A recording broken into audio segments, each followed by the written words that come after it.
აი ეგეთი რამე აქვს გაკეთებული. დაშლა. აი ეგ დაჭრილი აქვს, ესე მიაწვევი წინ და ოპა იწია. ეს არის თვითონ ჩახმახი და ზამბარა. ზამბარა არის ძალიან ისეთი პატარა.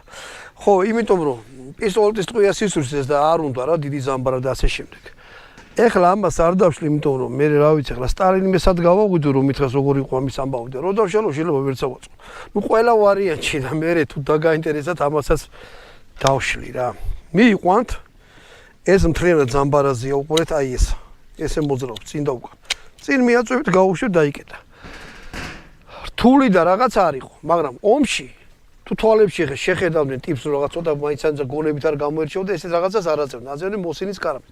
ამიტომ ხო ნახეთ არა იქ რაღაც იქ ზამბარა აქ ისა და მაშინდელი ჯარისკაცები და ეხლანდელი რუსებით 90% არიან ბიდლამასა, რაღაცა საზღვრობაში ცხოვრობენ, ყველაზე ახლობელი მაგათის არის მანტიროკა, კვალტა და მაგაზე ცოტა ეგეთი რთული თუა ხო უკვე დამთავრდა. აი კვალტას მეორე პირი თუ ესეთი წვეტიანი აქვს უკვე იჭედებიან.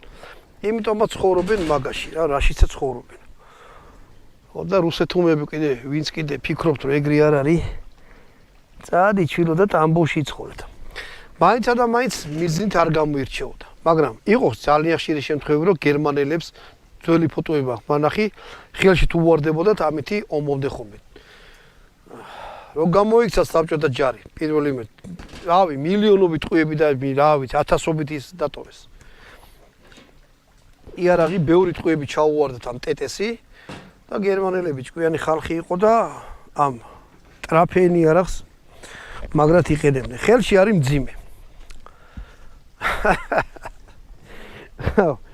არმის როლია და რაღაც ეს ჩემი დებიუტია რა. მოდი ვნახოთ ახლა ეს როგორ ჯდება. რა საკვირველია? ყვია უნდა იყოს იქით.